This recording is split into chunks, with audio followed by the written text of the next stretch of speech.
Hi, everyone. Welcome to the next lecture in Studio ACE's series, The Ism and the Artist. Today, we are going to take a look at the neoclassical artist, Edmonia Lewis. Now, while there are many artists that we could have looked at to exemplify neoclassicism, our look at Edmonia Lewis not only exhibits the traits of neoclassicism, but also a look at a most extraordinary artist. It was the middle of the 19th century, and Edmonia Lewis, born of a Black West Indian father and half-Black, half-Chippewa mother, had the audacity to be an artist. It was risky enough for a free woman of color to pursue such a career, but to claim marble as her medium was to sneer at the Victorian conventions of the time, which decreed gentler aesthetic forms for the second sex, like poetry or painting. Hailed as the first professional African-American and Native American sculptor, Lewis had little training, but overcame numerous obstacles to become a respected artist. It's very elusive, kind of when it comes to her personal details. Research seems to indicate that she was born around 1844 in upstate New York. She was orphaned at an early age and was raised by some of her mother's relatives. And her Ojibwe name, or Chippewa name, it's interchangeable there, is Wildfire. Now, with the support and encouragement of a successful older brother, Lewis actually attended Oberlin College in Ohio, where she emerged as a talented artist. The abolitionist movement was active on the Oberlin campus and would greatly influence her later work. But life at Oberlin came to a violent end when Lewis was falsely accused of poisoning two white classmates. Captured and beaten by a white mob, Lewis recovered from the attack and then escaped to Boston, Massachusetts, after the charges against her had been dropped.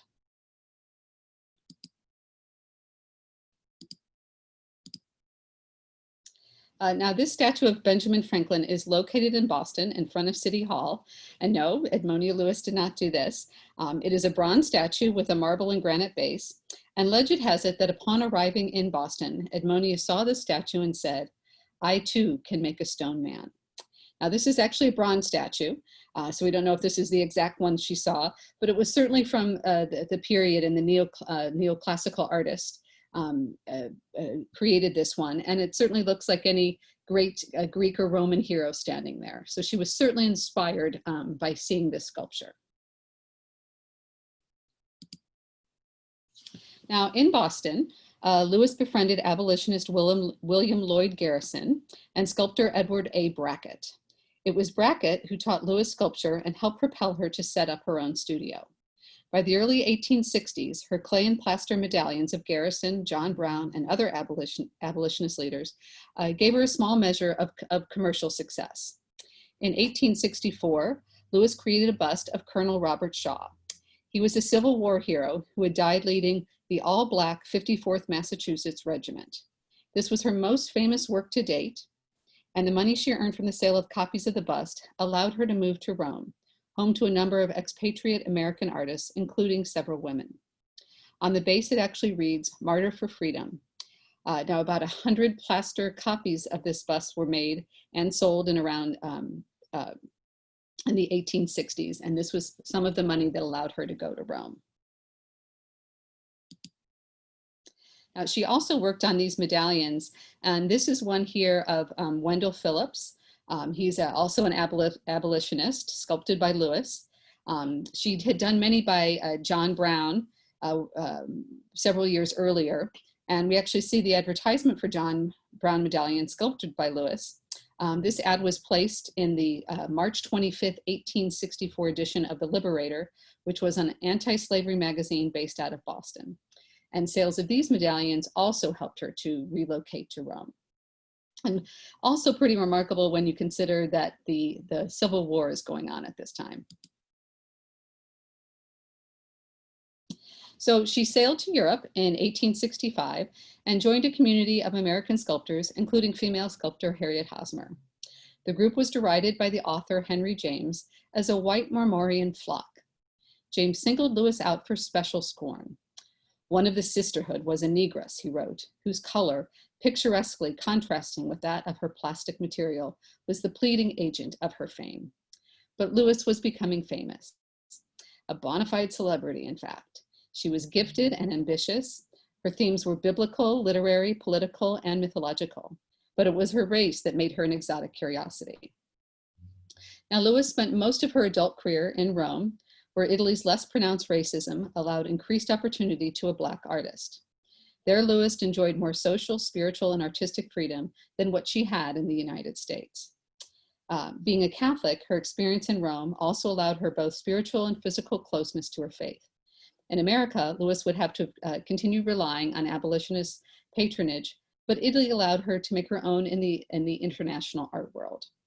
She began sculpting in marble, working in the neoclassical manner, but focusing also on naturalism within themes and images relating to Black and American Indian people. The surroundings of the classical world really greatly inspired her and influenced her work, and she really kind of recreated this classical art style, but using modern themes.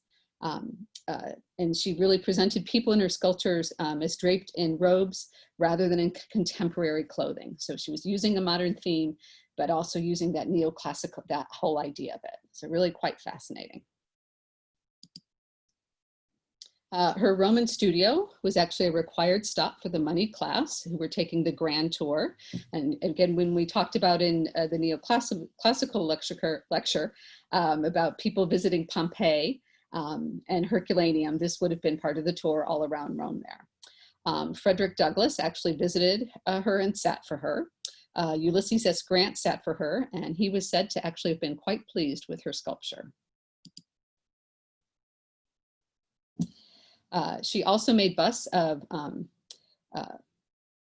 John Brown, Abraham Lincoln, and was also inspired by the poem, The Song of Hiawatha by Henry Wadsworth Longfellow. Was the poem from 1855. And it really inspired her to make a series of marble sculptures based on Hiawatha and Minnehaha. Her sculptures actually sold for thousands of dollars, and she had commissions from wealthy patrons on both sides of the Atlantic. She actually completed at least 3 other figural groups inspired by Longfellow's poem, but 2 of them have been lost. Now, while in Rome in 1869, Longfellow visited Lewis's studio, where he sat for a portrait bust and probably saw the sculptures that his poems had inspired. So taking a look at these, I'll try to give you the sizes. I couldn't find them on all of them, but this is actually 11 inches high, 6 deep, and 3.5 inches, or 3.5 inches deep and 6 inches wide there. So, so not huge, but still quite amazing. And here we see Hiawatha that she created in 1868, again inspired by Longfellow's Song of Hiawatha. Like Hiawatha, Lewis was also of Ojibwe descent, so they were both also of the same tribe. So that again gave a linking back to her past there. And both the bust of Minnehaha and Hiawatha are at the Metropolitan Museum in New York City.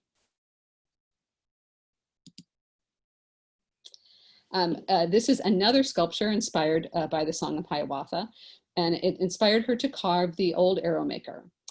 Here, Minnehaha of the Dakota tribe plates mats of flags and rushes, while her father makes arrowheads of jasper. They both look up to greet Hiawatha, an Ojibwe, whose presence is implied by the deer he has brought as a token of marriage. Lewis's evocative subjects often reflect her dual heritage. Her father, again, was African-American from the West Indies, and her mother, half Black and half from the Chippewa or Ojibwe tribe.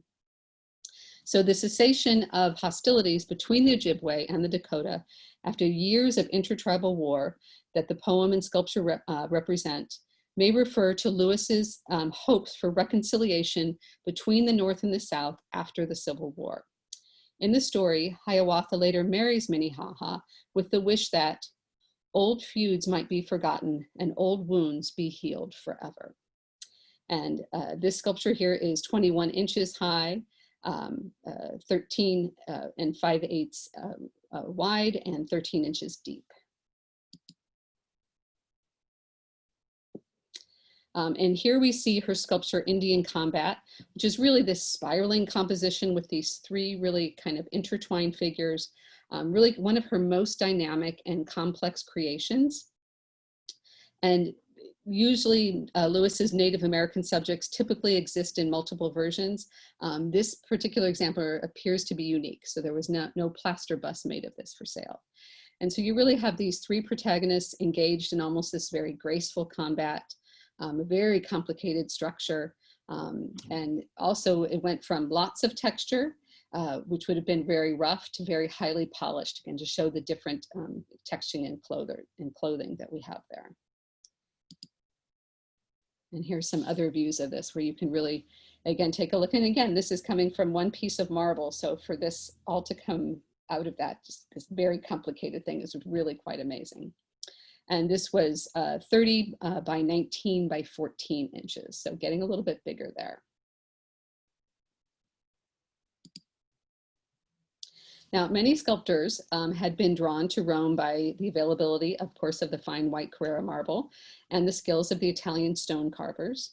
And most of these sculptors actually hired other sculptors to transfer the sculptor's design from a plaster model to the finished marble. But Lewis was really unique among sculptors of her time, and that she rarely employed Italian carvers and completed most of her work herself without assistance.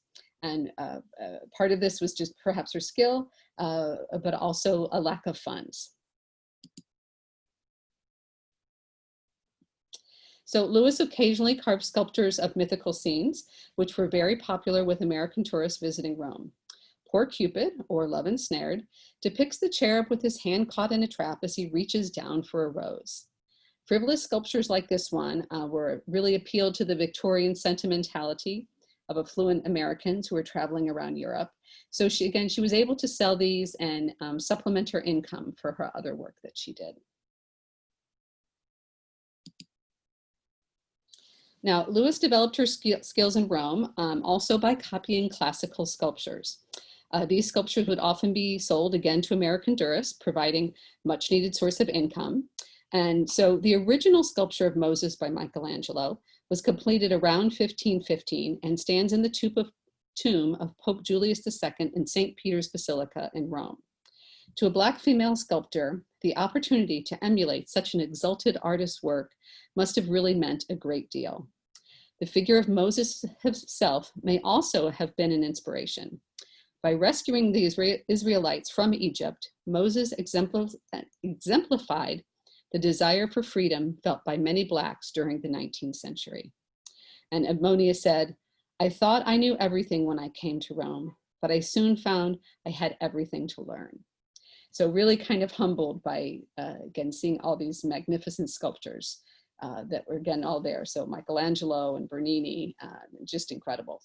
And this figure here is 26, almost 27 inches high by 11 by 13 inches. So quite a bit smaller than the original, but still magnificent.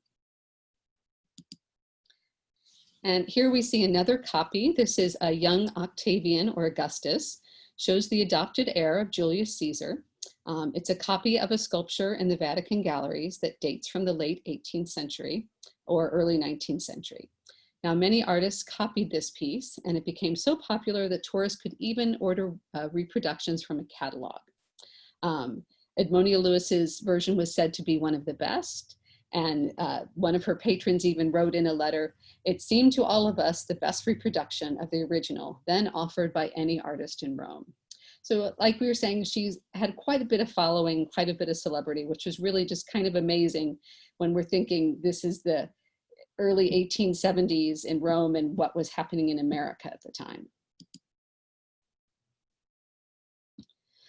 Now, Edmonia Lewis often carved portraits of her patrons, and this was either for a commission or as a way to say thank you.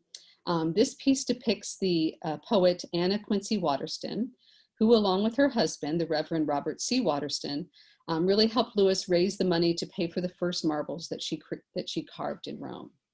And so this sculpture really shows this elegant woman with this composed expression and a hint of a smile. What's that little Mona Lisa smile there? The very elaborate hairstyle, very decorative clothing would imply that she was a very wealthy woman and also of very much importance in late 19th century society.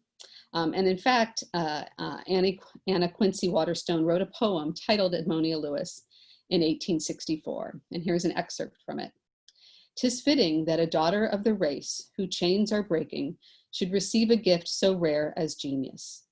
Neither power nor place, fashion or wealth, pride, custom, caste nor hue, can arrogantly claim what God doth lift above these chances and bestows on few."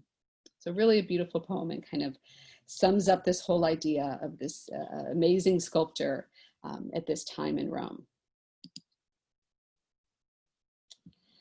Again here, Lewis is adopting, again, this very neoclassical style. I mean, really anything in marble is the neoclassical style, because it's going back to what the ancient Greeks and the Romans had done, which was sculpt in marble. Little bit more softened here with a degree of naturalism, and which is kind of reflected in the facial features there. This is Dr. Dio Lewis, was actually trained in medicine at the Harvard College's medical department and practiced briefly in Buffalo, New York. He is remembered chiefly for lectures and publications dealing with preventative medicine and physical hygiene, as well as his support of liberal causes, including the women's temperance movement. So this is where Edmonia would have really been attracted to her. In 1865, he opened in Lexington, Massachusetts, the training school for teachers of the new gymnastics. His faculty members included Theodore Dwight Weld, the noted abolitionist, and Catherine Beecher, who was the sister of Harriet Beecher Stowe, who was the author of the novel that stirred abolitionist fervor, Uncle Tom's Cabin. So really this just really taking in all of her heritage and her present circumstances and her people's present circumstances and bringing it to life in marble.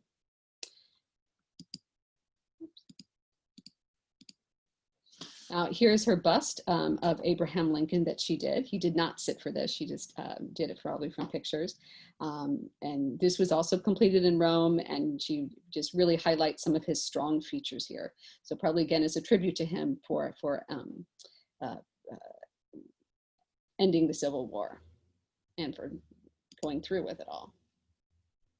So the words "forever free" here from the title of this sculpture are actually taken from Lincoln's Emancipation Proclamation of 1863.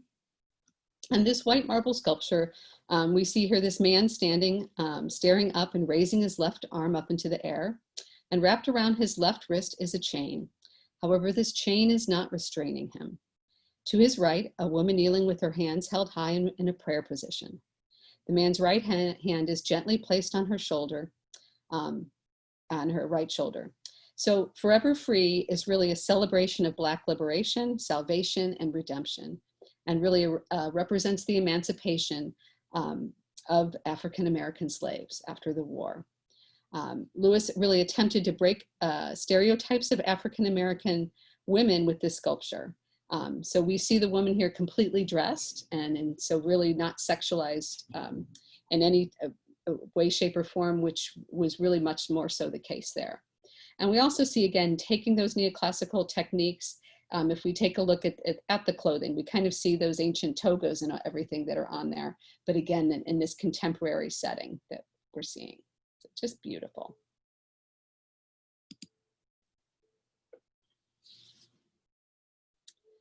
So again, this having the woman clothed really drew the eye away from her being a sexual figure.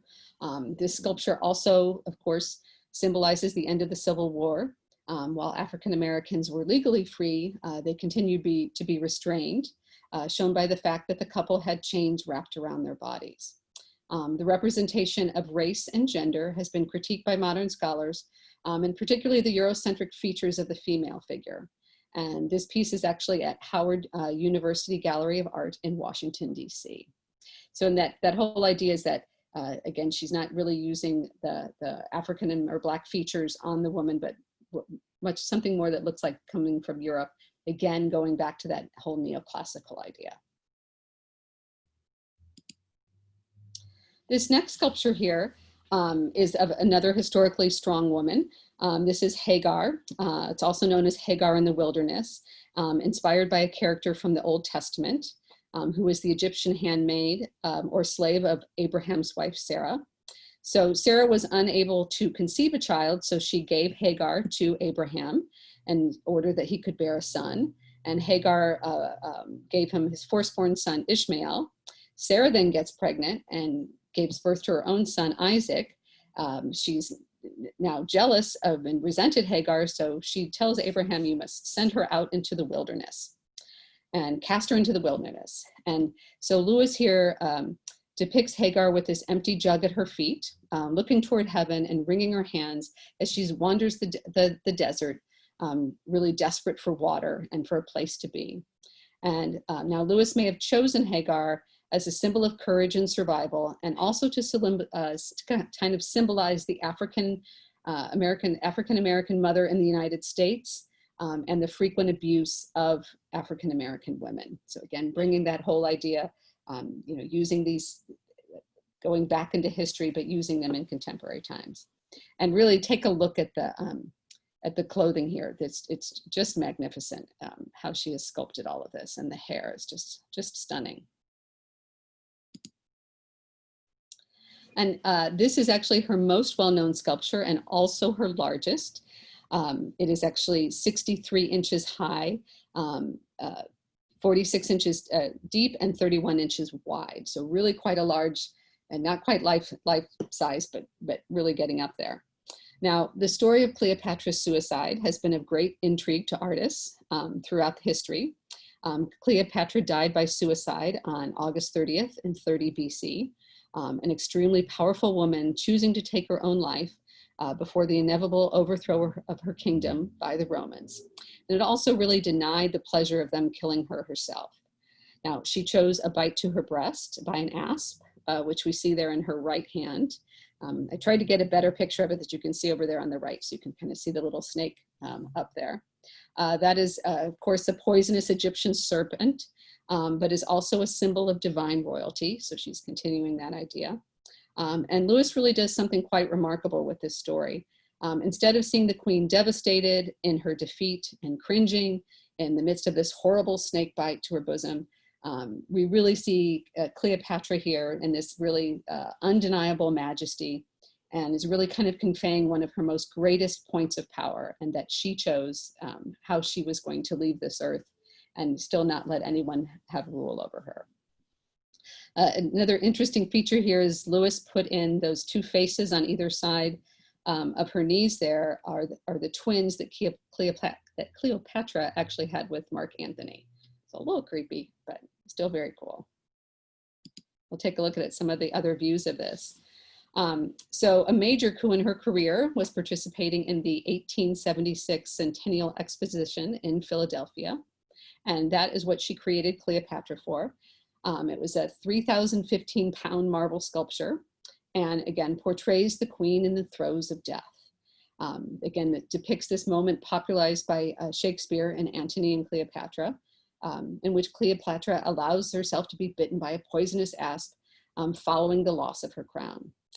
Of the piece, J.S. Ingram wrote that Cleopatra was the most remarkable piece of sculpture in the American section of the exposition.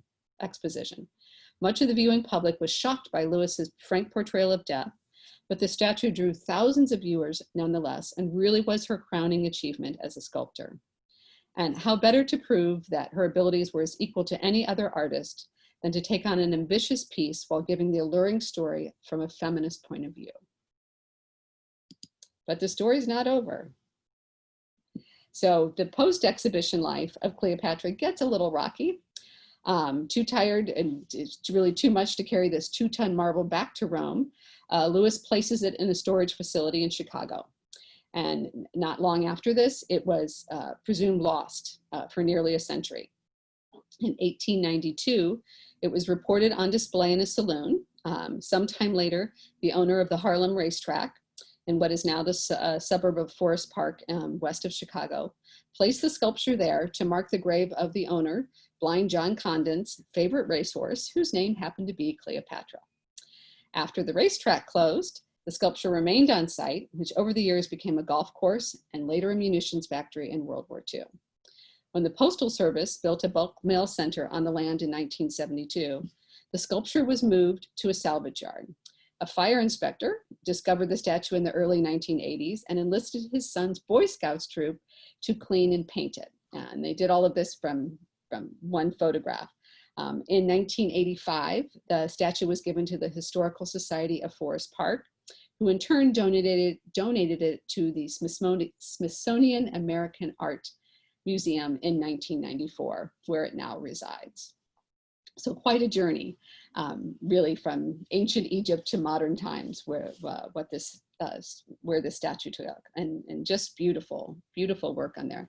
And again, the work of the marbling and the detail, and then there is just stunning. So in her 2007 book, The Color of Stone, the author Charmaine Nelson wrote of Lewis, "It is hard to overstate the visual incongruity of the Black native female body, let alone that identity in a sculptor within the Roman colony. As the first Black native sculptor of either sex to achieve international recognition within a Western sculptural tradition, Lewis was a symbolic and social anomaly with a dominantly white bourgeois and aristocratic community." And pretty amazing words for Miss Edmonia Lewis. So Lewis, near the end of her life, moved to London in the Hammersmith area. And she actually died on September 17th, 1907 in the Hammersmith Borough Infirmary.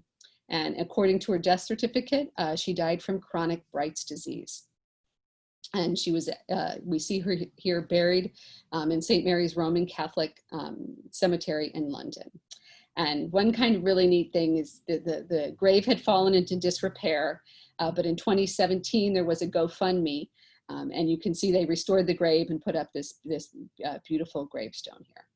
So I hope you have enjoyed our look at the neoclassical artist Edmonia Lewis and learned a few things. I sure did. Thanks so much and have a great day.